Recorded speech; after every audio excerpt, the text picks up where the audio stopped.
Hello, welcome to easy way study guys. I hope आप सभी अच्छे होंगे। कल की क्लास किसी कारण से नहीं हो पाई। चलिए आज की क्लास अपने स्टार्ट करते हैं।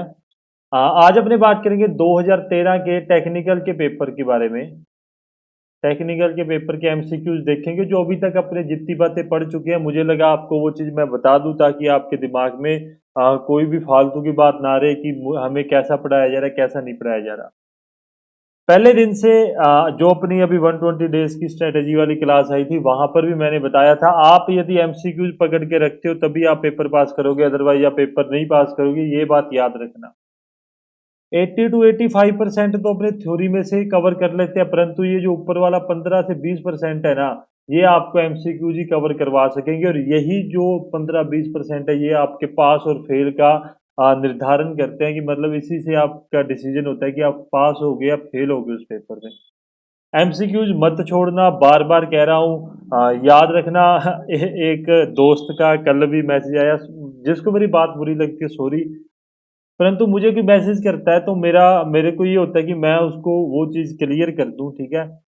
उनका मैसेज ये आया था कि कहते सर आप वैसे ही पागल बना रहे हो, वैकेंसी पता नहीं कब आएगी या नहीं आएगी। देखो, मैं किसी को पागल नहीं बना रहा हूँ। जिसको ऐसी जिसकी थिंकिंग है वो बंदा वैकेंसी की वेट करे। मैंने आज तक कोई वैकेंसी के लिए एफर्ट नहीं किया, ठीक है। मैंने किसी भी प्रकार का कोई भी एफर्ट नहीं किया, ना मैं करूंगा। मेरा काम पढ़ाने का है, मेरा काम राजनीति का नहीं है। मैं सिर्फ आपको पढ़ाने पे ध्यान दे रहा हूँ। मैं आपको पढ़ाऊंगा, जिसको पढ़ना है अभी वो अभी पढ़े, अदरवाइज आप बाद में तो पढ़ोगे पढ़ोगे, जब आपका नोटिफिकेशन आ जाएगा वो आप पे डिपेंड है। बाकी बच्चे आपसे आगे निकल जाएंगे, आप सभी पीछे रह जाओगे जो बच्चे नोटिफिकेशन का वेट करेंगे। वही बात बार बार रिपीट कर रहा हूँ, एमसीक्यूज मत छोड़ना। थ्योरी से आपका बेड़ा पार हो जाएगा, परंतु एक अच्छा कॉन्फिडेंस चाहिए ना यदि आपको पेपर पास करने के लिए। एमसीक्यूज आपको साथ में लेके चलने होंगे, जो आपको स्ट्रेटेजी बनाई के दी है उसी के अकॉर्डिंग चलो। अब मैं बात करता हूँ 2013 के पेपर की। 2013 के पेपर की मैंने डिस्कस करता हूँ। मैंने लिख रखे हैं कि कौन कौन से प्रश्न अभी तक अपने कर चुके हैं। 15-20 प्रश्न ऐसे हैं जो अपने ट्रैक फॉरवर्ड अपने अपने अभी तक जिन जो टॉपिक कर चुके हैं वहां से आए हैं।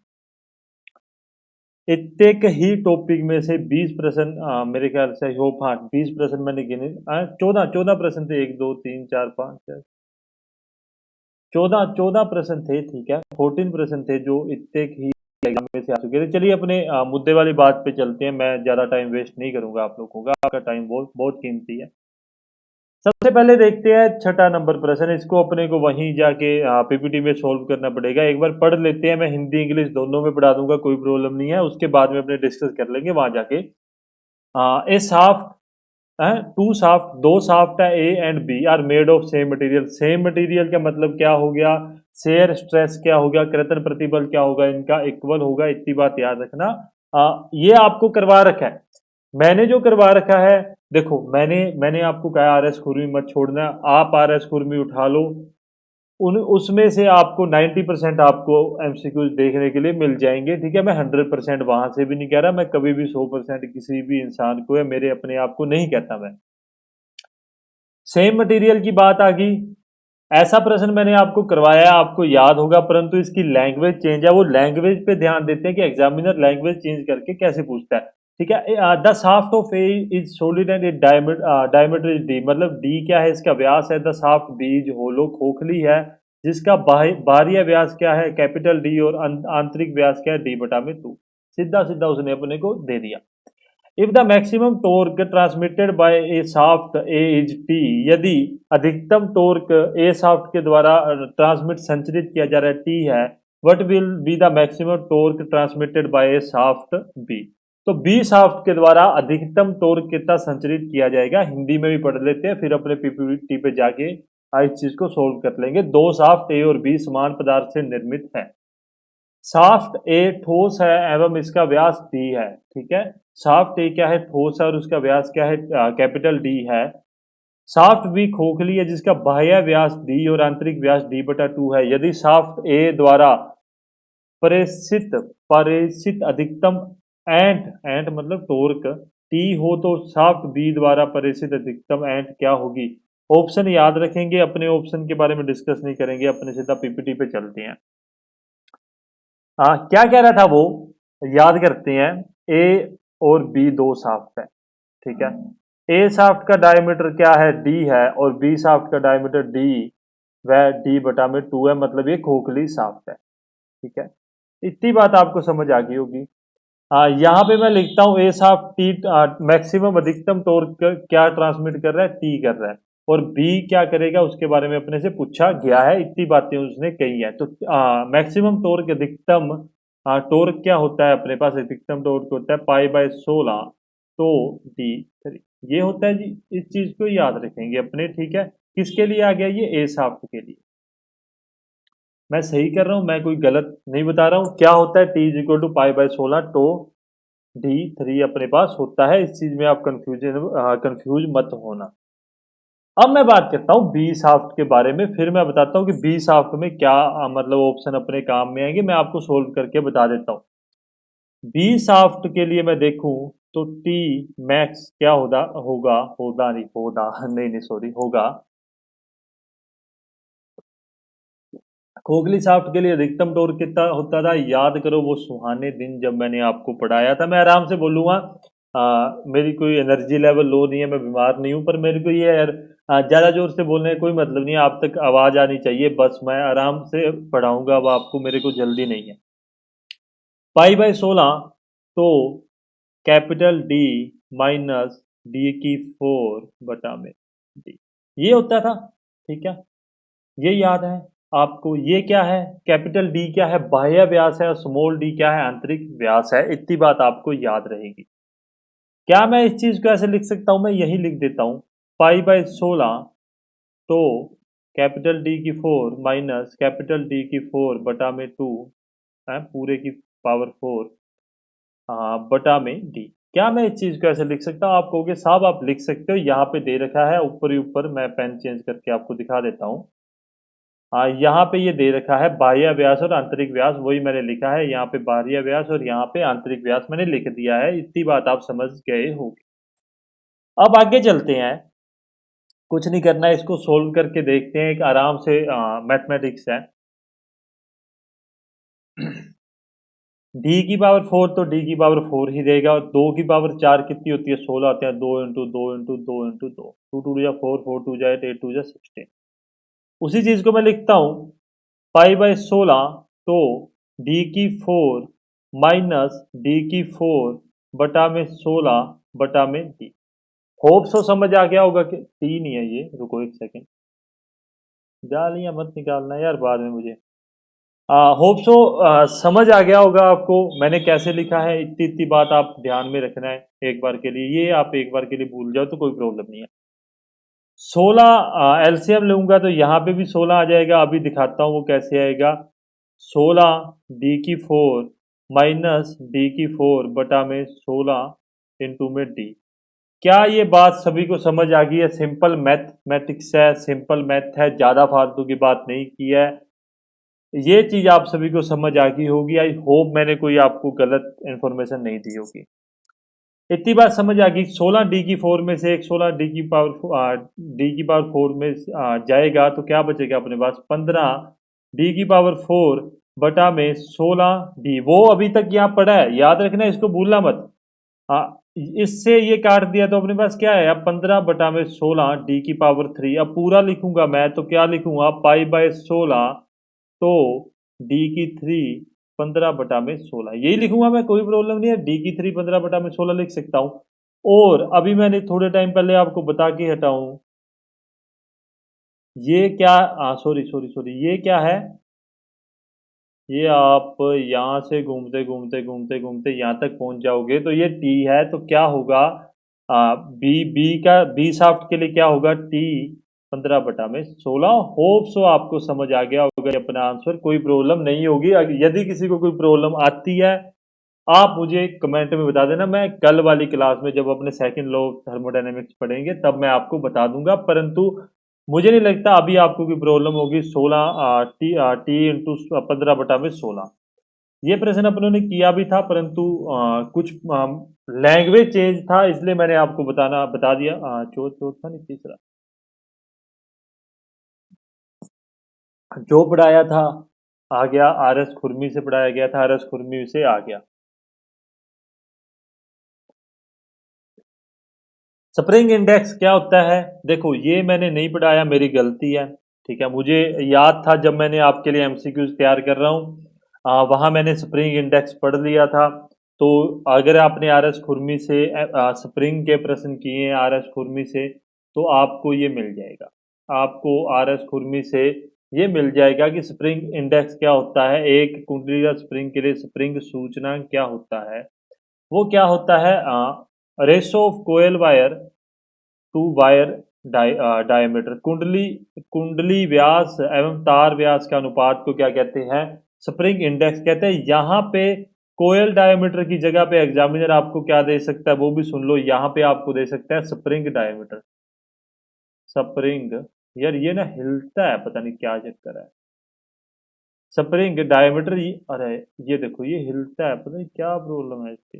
पर पहले ही मैं रिकॉर्ड करने लगा तो मैं इसके ऊपर आया तो पेन चला रहा था तो पेन चल नहीं रहा था, ये पूरे का पूरा आप पीडीएफ हिल रही थी। होप सो समझ आ गया होगा। ये आपको नहीं पढ़ाया गया था, परंतु अगर आपने एमसीक्यूज किया होगा तो आपको एमसीक्यूज में ये पक्का मिला होगा। 101% आर एस खुरमी में ये दिया हुआ है। जो मैंने हिंदी में बुक बताई है उसमें भी स्प्रिंग इंडेक्स आपको देखने के लिए मिल जाएगा।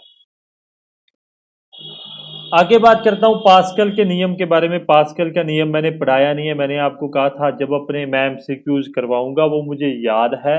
फिर भी अपने देखते हैं पास्कल का नियम होता क्या है यार। एक मतलब कोई वाटर के सरफेस पे यदि अपने फोर्स लगाते हैं वो सभी दिशाओं में एक जैसा विस्तृत होता है, उसको अपने पास्कल का नियम कहते हैं। वो सभी दिशाओं में एक बराबर लगता है।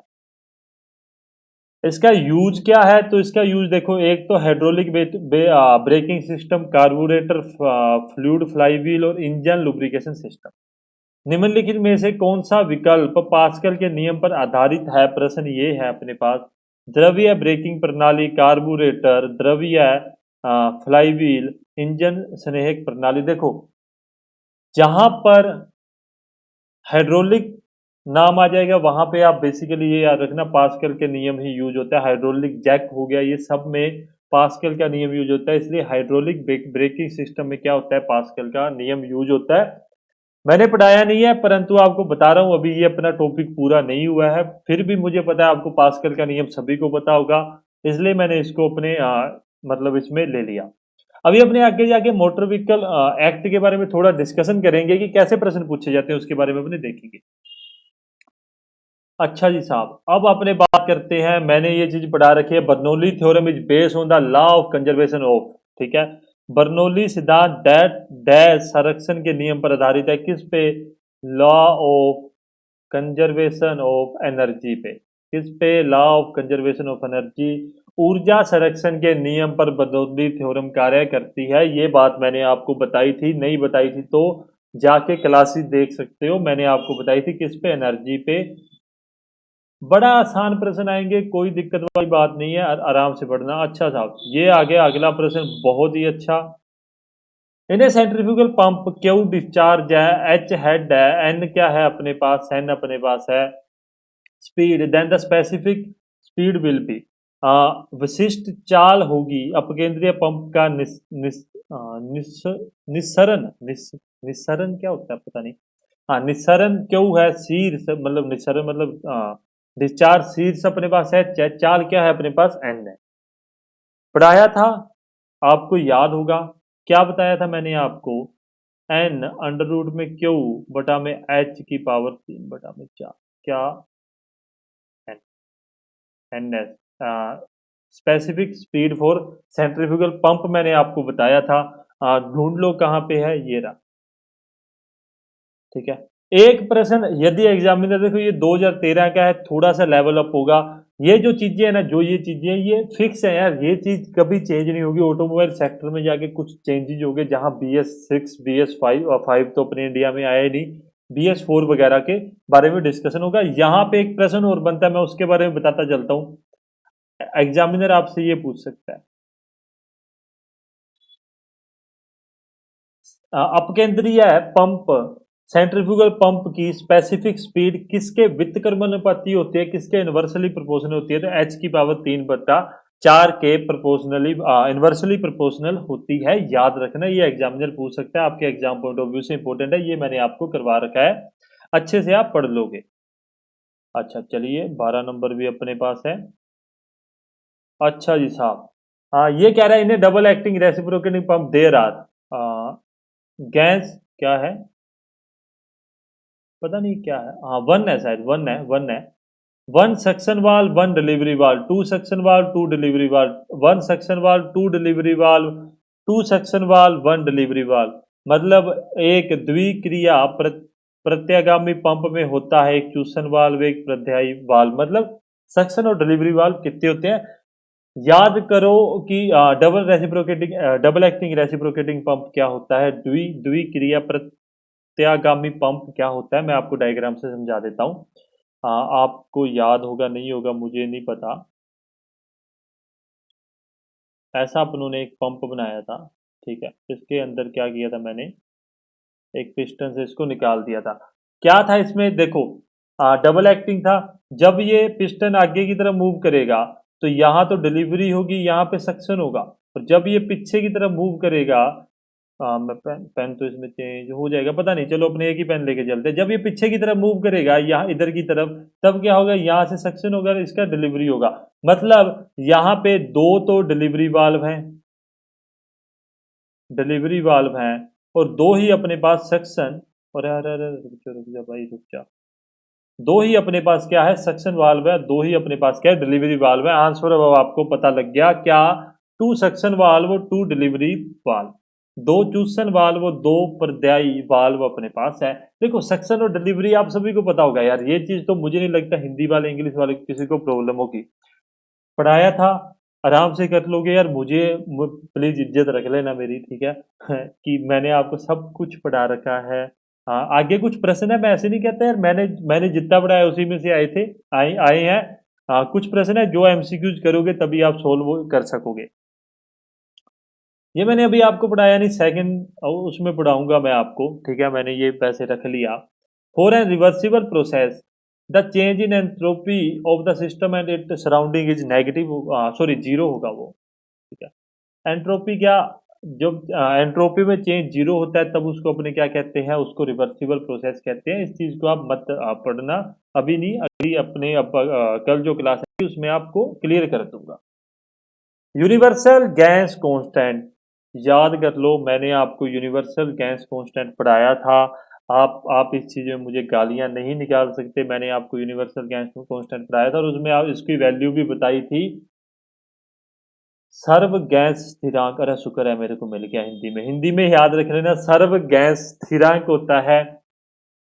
यूनिवर्सल गैस कांस्टेंट के लिए वैल्यू क्या बताई थी मैंने, 8.314 किलो जूल पर केजी मोल केल्विन, ये मैंने आपको बताई थी। उसकी भी याद रखना, जो यूनिट है उस चीज को याद रख लेना, हो सकता है एग्जामिनर आपको यूनिट चेंज करके दे दे, तो क्या याद रखोगे ये वाला, क्या 8.314 किलो जूल पर केजी मोल केल्विन याद रह जाएगा। आर यू क्या, अरे यार पता हिल मत यार, आर यू क्या होता है, आर इंटू में एम, मतलब moles of molecules of gas को अपने कहते हैं। समझ गए हो, कोई दिक्कत परेशानी नहीं होगी, आपको करवा रखा है, सीधा सीधा कह दिया था एग्जामिनर, ये पूछता है वो एग्जामिनर पूछ रहा है आपसे क्या, 8.314 किलो जूल पर केजी मोल केल्विन, इतनी बात आपको समझ आ गई होगी। ओके, पीपी पी पीएम, वैसे इसको पीपीएम कहते हैं, कई जगह पे पीएमएम भी कह देते हैं, ठीक है, जो भी आप अच्छा लगे आपको आप बोल सकते हो, कोई प्रॉब्लम नहीं है। मैंने जब मेरे सर ने पढ़ाया था उन्होंने पीपीएम पढ़ाया था, बुक में पीएमएम भी हो सकती है। तो पीपीएम फर्स्ट मशीन, अपनों ने क्या पढ़ा था, ऐसी मशीन जिसे अपने कुछ मतलब जिसको आउटपुट दे और वो ना दे और वो अपने को इनपुट दे दे, ऐसी मशीन को अपने क्या कहेंगे, पीपीएम फर्स्ट मशीन कहेंगे। और ऐसी मशीन करना इम्पॉसिबल है, इम्पॉसिबल है, ये बात अपनों ने कर चुके थे, ये बात अपने है ना कर चुके थे, आपको याद होगा, आपको इस चीज में यार मेरी फोटो आ रही होगी ना पूरी स्क्रीन में, तो मेरा यहाँ नीचे आ रही होगी, चलो वो हो जाएगा। हाँ, तो पीपीएम फर्स्ट मशीन क्या ऐसी मशीन है कि जिसको अपने आउटपुट ना दे परंतु वो अपने को इनपुट कुछ ना कुछ दे दे। ओ सॉरी सॉरी यार दादा, मैं क्या दिमाग लगा रहा हूँ, सॉरी सॉरी सॉरी सॉरी, भूल जाओ भूल जाओ भूल जाओ भूल जाओ। अरे भूल जाओ यार, मेरे को गालियां मत निकालना। जिसको अपने इनपुट ना दे, सॉरी, जिसको अपने इनपुट ना दे परंतु वो अपने को आउटपुट दे दे, मतलब कोई वर्क, कोई कार्य, अरे यार रुक जा यार, मतलब कोई वर्क या कोई कार्य अपने को प्रदान कर दे जिसको अपने कुछ इनपुट ना दे परंतु उस मशीन से अपने को आउटपुट मिल जाए, और ऐसी मशीन बनाना इम्पॉसिबल है। यही बात की थी अपनों ने ppm machine, ppm first machine पे, जब मैंने दोबारा से आपको समझाया था। अब अपने पढ़ते हैं इसको क्या होता है, मतलब इसको क्या कहते हैं। The first type of perpetual motion machine is the one which work without any external energy, does not work without any external energy, can completely convert the heat given into work, cannot completely convert the heat given into work। ये बात हिंदी में भी पढ़ लेते हैं, हिंदी वाले गालियां निकालेंगे नहीं तो। प्रथम प्रकार की सस्वत मशीन वह मशीन है जो बिना किसी बाह्य ऊर्जा के कार्य करती है, बिना किसी बाह्य ऊर्जा के कार्य नहीं करती, प्रदान की गई ऊष्मा को पूर्ण रूप से कार्य में परिवर्तित करती है, प्रदान की गई ऊष्मा को पूर्ण रूप से कार्य में परिवर्तित नहीं करती है। क्या बात की है, इनपुट नहीं देंगे परंतु आउटपुट मिल जाएगा, मतलब पहले वाला होगा दूसरे वाला नहीं होगा। दूसरे वाली मशीन तो हर एक कोई होती है। यदि आप इंजन को फ्लूइड नहीं दोगे, मतलब आप उसको पेट्रोल वगैरह या डीजल फ्यूल नहीं दोगे, फ्लूइड नहीं फ्यूल सॉरी, यदि आप इंजन को फ्यूल नहीं दोगे, उसको कुछ इनपुट नहीं दोगे तो वो आपको आउटपुट नहीं दे सकेगा। यही बात है।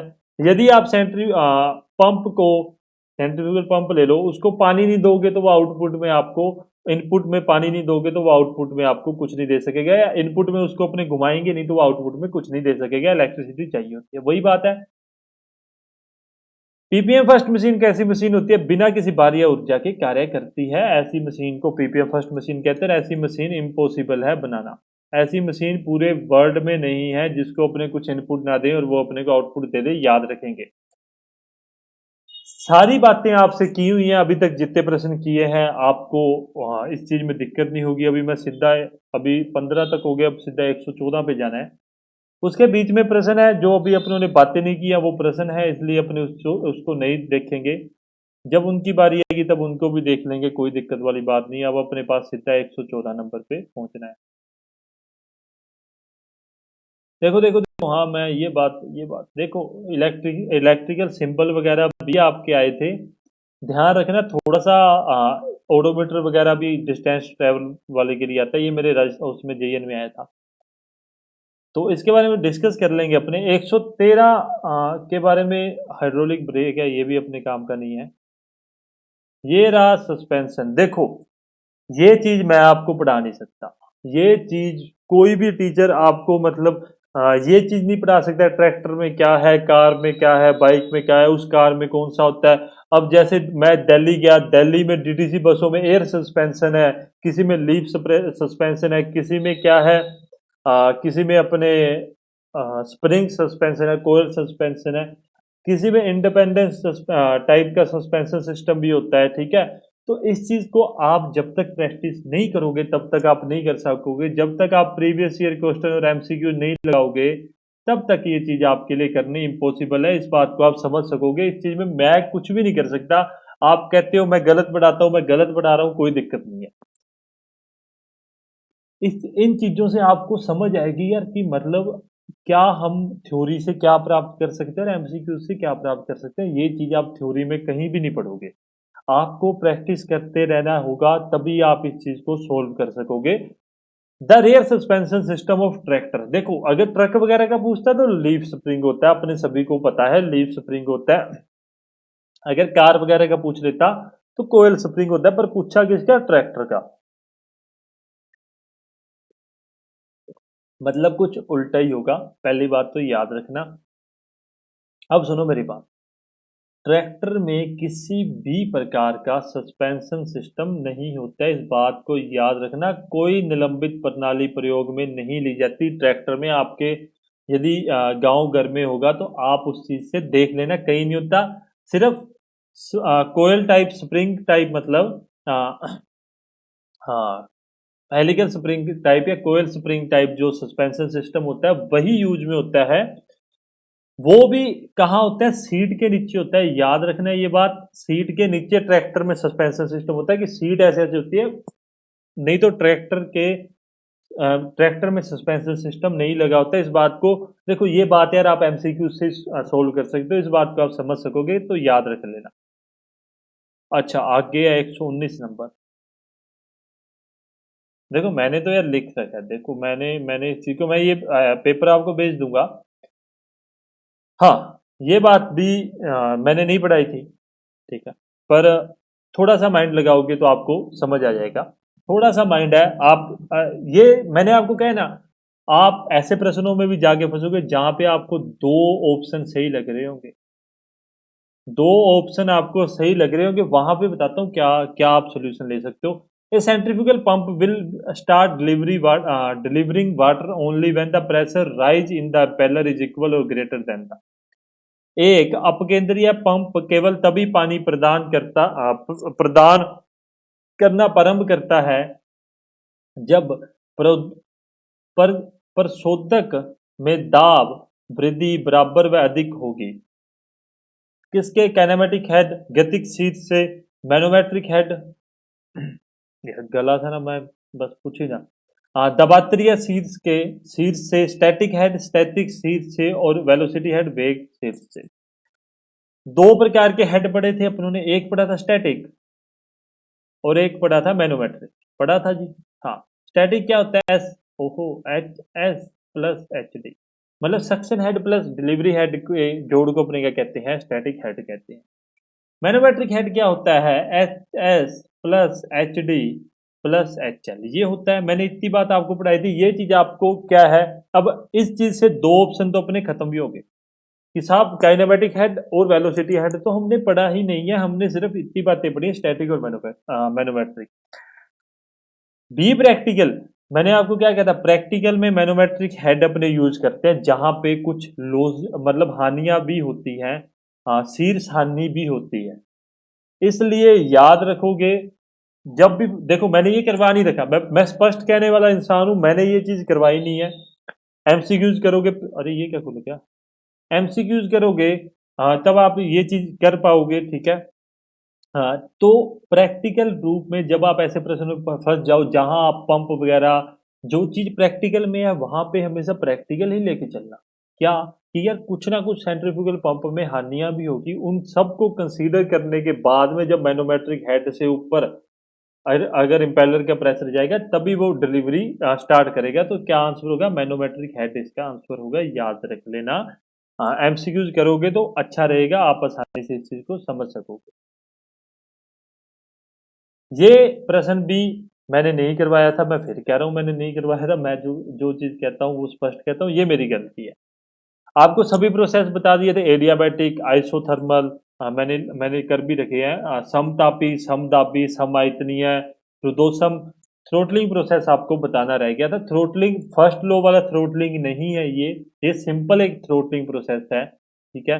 वो प्रोसेस ये आपके बेसिकली सेकंड लो में भी जाके आएगा, ठीक है। अरे यार लिखा जा, सेकंड लॉ में भी ये आपको पढ़ना पड़ेगा, सेकंड लॉ में भी आपको ये क्लियर हो जाएगा अच्छे से।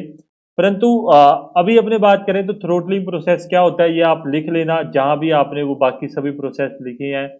तभी मैं कहता हूं एमसीक्यूज करोगे तो ही बेड़ा पार होगा। इसको कहते हैं कांस्टेंट एंथैल्पी, एंथैल्पी प्रोसेस, ठीक है। अब आप समझ जाओगे क्या स्थिर एंथैल्पी, एंथैल्पी प्रक्रम कहते हैं, क्या कहते हैं? स्थिर एंथैल्पी प्रक्रम। थ्रोटलिंग प्रोसेस समझ गए मेरे ख्याल से। अब आपका कोई प्रोसेस नहीं रहा, एक थ्रोटलिंग ही बचा था, ठीक है। एडियाबैटिक वगैरह मैंने करवा दिया, आइसोक्रोमिक, आइसोबार, आइसोथर्मल आपको सभी करवा दिए हैं। एग्जामिनर वो भी पूछ सकता है आपसे एडियाबेटिक प्रोसेस क्या होता है, आपसे ये पूछने के बहुत चांसेस हैं, वो भी याद रखेंगे।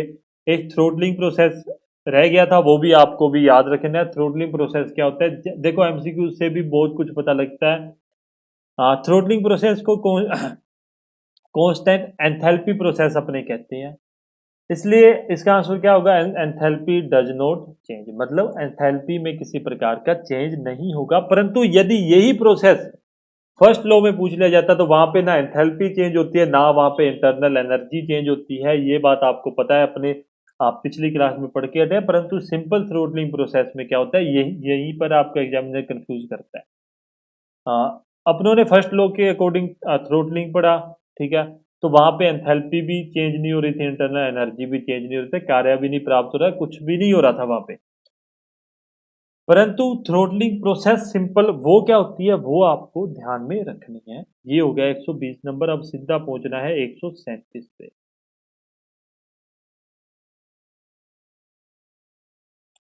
आ, समझ आ रहे ये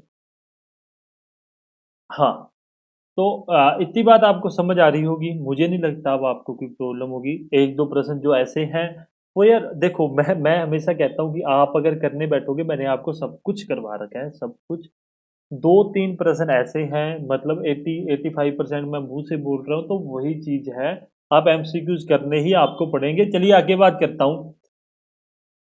याद करो वो सुहाने दिन जब मैंने आपको सेंट्रीफ्यूगल पंप पढ़ाया था, सेंट्रीफ्यूगल पंप पढ़ाया था, ठीक है। सेंट्रीफ्यूगल थोड़ा सा लैंग्वेज चेंज है, देखो जो पढ़ाया जाता है एग्जामिनर अगर वही लैंग्वेज पूछ दे तो क्या ही कहने हैं, मैं तो भगवान ही बन जाऊंगा ना। थोड़ा सा लैंग्वेज चेंज है। अब केंद्रीय पंप पढ़ाया था, तब मैंने क्या कहा था, मैकेनिकल एफिशिएंसी क्या होती है, आईपी अपॉन में बीपी, यही कहा था मैंने, ठीक है, यही कहा था मैंने।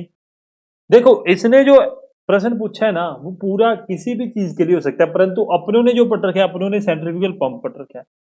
इसी चीज को इसने लैंग्वेज चेंज करके क्या दे दिया, eta mechanical is equal to N I P upon में एन, ठीक है। ये आपके उसमें भी आएगा, डायनामोमीटर एक दो जगह में आता है ये, मेरे को आगे ब्रेक्स वगैरह में आता है ये। जब अपने डायनामोमीटर का मतलब प्रैक्टिकल करते हैं तब भी ये पूछा जाता है।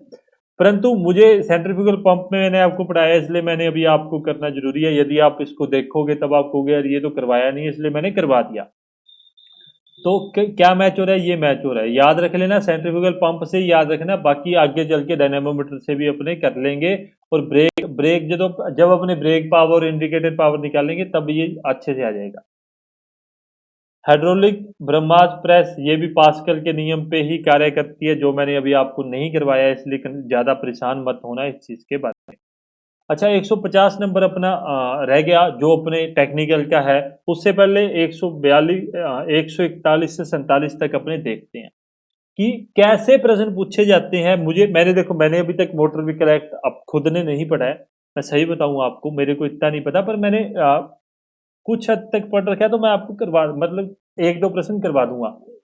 देखो कितने सिंपली वे से आपसे मोटर व्हीकल एक्ट के बारे में पूछा जाएगा, उस चीज को भी देखते हुए चलते हैं। जरूरी है आपके लिए, आपको एक मैं हमेशा कहता हूँ आपको एक गाइडेंस देनी जरूरी है, आपको दिशा दिखानी जरूरी है। दशा आप जैसे मर्जी परिवर्तित करो, वो आप पे डिपेंड है। इन विच चैप्टर और मोटर व्हीकल एक्ट, मतलब मोटर व्हीकल एक्ट के कौन से चैप्टर में the section related to necessity of wearing protect head gear while driving motorcycle is referred, मतलब मोटर व्हीकल एक्ट 1988 के अनुसार किस चैप्टर में धारा में उल्लेखित है, संबंधित धारा में है, किस अध्याय में यह उल्लेखित है कि जब आप मोटरसाइकिल चलाओगे आपको हेलमेट पहनना है, तो यह उल्लेखित है 8 नंबर। चैप्टर सेकंड किसके लिए है, चैप्टर सेकंड लाइसेंस के लिए है। चैप्टर थर्ड शायद कंडक्टर लाइसेंस के लिए है, पता नहीं कंडक्टर के लिए, नहीं नहीं नहीं नहीं, कंडक्टर के लिए नहीं है, पता नहीं, लर्निंग लाइसेंस के लिए, मुझे याद नहीं है। लर्निंग या उसके उन दोनों में से एक के लिए है, मैं देख के बता सकता हूँ, पर छोड़ो कोई बात नहीं। कंडक्टर पता नहीं, लर्निंग लाइसेंस इन दोनों में से एक के लिए होता है। चैप्टर फोर्थ जो है वो registration, REGISTRA, registration of vehicle के लिए है। चैप्टर 8 में क्या है, इन सब के बारे में है। मैं नाम भूल गया, परंतु चैप्टर 8 में अपने को ये सब के बारे में डिस्कशन करने के लिए मिलता है कि आपके ऊपर कैसे कैसे चालान आपको देने पड़ेंगे। अच्छा, एज पर motor vehicle act 1988, how long time period the certificate of registration of motor vehicle remain legal valid from the date of issue. देखो यार, वैसे ये 50 साल है, परंतु इन्होंने पता नहीं किस हिसाब से, मतलब मोटर व्हीकल अधिनियम 1988 के अनुसार किसी मोटर यान का पंजीकरण प्रमाण पत्र जारी होने की तारीख से कितनी समावधि तक विद्यमान रहता है। शायद ये 15, पता नहीं 20 साल हो सकता है, मुझे कंफर्म नहीं पता। पर प्रश्न देख लो कैसे पूछे जाते हैं, कोई डेप्थ में नहीं पूछे जा रहे, कोई सेक्शन नहीं पूछा जा रहा आपसे, ठीक है। सबसे मेन धारा होती है कि अपने धारा ज्यादा पढ़ लेते हैं, मत पढ़ना धारा। सिंपल सिंपल मलाई मलाई होती है ना, दूध है ये पूरा, दूध में मलाई उठा लेना, वो मलाई में से पूछा जाएगा।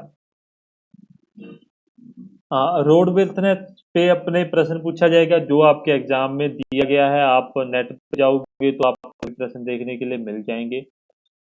रोड साइन आपको सभी के सभी याद ही करने पड़ेंगे, ठीक है, ये भी बेसिक है, आपको कोई दिक्कत नहीं है।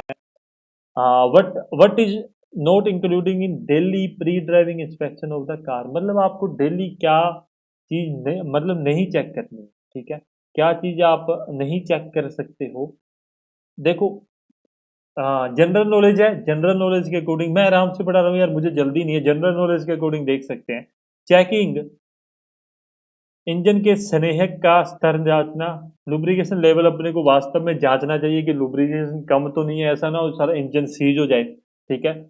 Checking of coolant level, coolant level को अपने को चेक करना चाहिए कार में, ठीक है, कार की बात कर रहे हैं, कार में कूलेंट होता है, उस लेवल को करना चाहिए, नहीं तो इंजन बहुत ज्यादा गर्म हो जाएगा यदि कूलेंट लेवल कम होगा।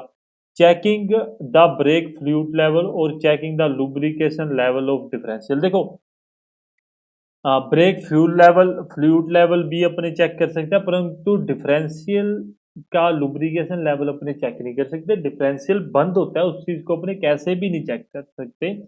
तो आई मेरे मेरे अकॉर्डिंग, देखो मैंने पढ़ नहीं देखा, पर मेरे अकॉर्डिंग, कॉमन सेंस के अकॉर्डिंग यही इसका आंसर होगा, ठीक है। बहुत कॉमन बातें आपसे पूछी जाएगी। In motor vehicle act 1988 registration of the motor in is in which chapter. देखो चैप्टर के कितने प्रश्न आगे, दो आगे सीधे सीधे, किस में अभी बता के आता हूँ, चौथे में, अभी ही पीछे बता के आता हूँ, कंफ्यूज मत होना। The fifth chapter of motor vehicle act ये बताता है अपने को control of transport vehicle, control of transport vehicle के बारे में अपने को बताता है, जो अपने ट्रांसपोर्ट व्हीकल जितने भी होते हैं उनके बारे में फिफ्थ चैप्टर में अपने को। देखो चैप्टर के कितने आगे, 3 आगे, सीधे सीधे चैप्टर से पूछे जा रहे हैं, ज्यादा परेशान होने की आवश्यकता नहीं है, इतनी बात थी। अब अपने चलते हैं 150। हाँ साहब, अब मेरे को पड़ेंगी गालियां, आप कहोगे सर आपने तो पता नहीं क्या ही बताया था, इसमें पता नहीं क्या ही लिखा आ रहा है, मैं इस चीज को उधर चल के ही सोल्व करूंगा, ठीक है।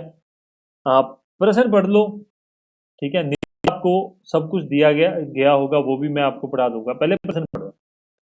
इन a close coiled helical spring of a mean diameter D, helical spring का डायमीटर कितना है, D, is subjected to an axial load W, what will the deflection of the spring। सबसे पहले एंगल ऑफ ट्विस्ट मैं एक एक करके बात करूंगा, क्या बताया था मैंने आपको वो याद कर लेते हैं। 64 WR² N बटा में CD की पावर 4। यहाँ पे मैंने R क्या लिया था, रेडियस, त्रिज्या, किस चीज की त्रिज्या, यार हिंदी में कुछ मेरे को लगता नहीं दिक्कत है, ठीक है। स्प्रिंग का डायमीटर D है, एक्सियल लोड W है, डिफ्लेक्शन पूछा है, डिफ्लेक्शन मतलब मैं अभी बता देता हूँ, हिंदी में देख लेता हूँ, कहाँ गया यार। हाँ, विक्षेपण क्या होगा, ठीक है, विक्षेपण के बारे में पूछा गया है। तो मैंने आर क्या बताया था, मैंने कहा था रेडियस ऑफ स्प्रिंग, और डी क्या बताया था, diameter, Vyas, Vyas of wire, ठीक है, ये बताया था। यहाँ पे नीचे इन्होंने सब कुछ दे रखा है। डी क्या है? स्प्रिंग वायर का डायमीटर। मतलब इन्होंने क्या किया, स्मॉल डी के रूप में स्प्रिंग वायर का डायमीटर दे दिया, जो अपनों ने कैपिटल डी के रूप में लेके चले थे। इस बात को याद में रखना। अरे यार, चल, इस बात को याद रखना। एन क्या है यहाँ पे? एन है number of active turn of spring. N अपनों ने बात कर ली। जी, अब देखो, अपनों ने सी पढ़ा था और यहाँ पे क्या आ गया? जी आ गया। कंफ्यूज मत हो जाना, एग्जामिनर आपको सभी बातें बताएगा। अब मैं चलता हूँ पीपीटी के ऊपर। हाँ, अरे यार, ये सब हैंग हो गया। फिर जा दादा, एक सेकंड यार, एक सेकंड। धीरे चलता है, क्या है, गरीब है। हाँ, तो अपनों ने क्या पढ़ा था? इसने क्या पूछा है? डिफ्लेक्शन। डिफ्लेक्शन पूछा गया है। विक्षेपण से विक्षेप पूछा गया है। ठीक है, विक्षेप डिफ्लेक्शन अपने से पूछा गया है। अपनों ने एंगल ऑफ ट्विस्ट पढ़ा था। मरोड़ कौन पढ़ा था? क्या याद होगा? 64 डब्ल्यू आर स्क्वेयर में एन बटा में सी डी की पावर 4, ये पढ़ा था। पर इन्होंने क्या किया, इस डी को स्मॉल डी से और इस सी को जी से चेंज कर दिया, और आर की जगह में इसने क्या दे दिया? डी दे दिया। तो आर को अपने डी बटा में 2 लिख सकते हैं। इतनी बात में आप कंफ्यूज मत होना। थोड़ा सा लैंग्वेज चेंज मिलेगी आपको, एज इट इज नहीं देखने के लिए मिलेगा, परंतु आर एस खुरमी में जो एग्जामिनर ने पूछा है वही दे रखा है। मैंने आपको इस तरह से करवाया है। हाँ, आर एस खुरमी में शायद यहाँ पे सी ही है। अब देखता हूँ अब क्या हो सकता है, अपने उसके बारे में बात करेंगे। तो इस चीज को मैं कुछ ऐसा लिख देता हूँ। 64 डब्ल्यू आर को मैं वैसे ही लिखूंगा एन जी डी की पावर 4। ये चीज तो आपको पता लग गई होगी, इस चीज में आपको कोई प्रॉब्लम नहीं। अब मैं आर की जगह पे क्या करूंगा?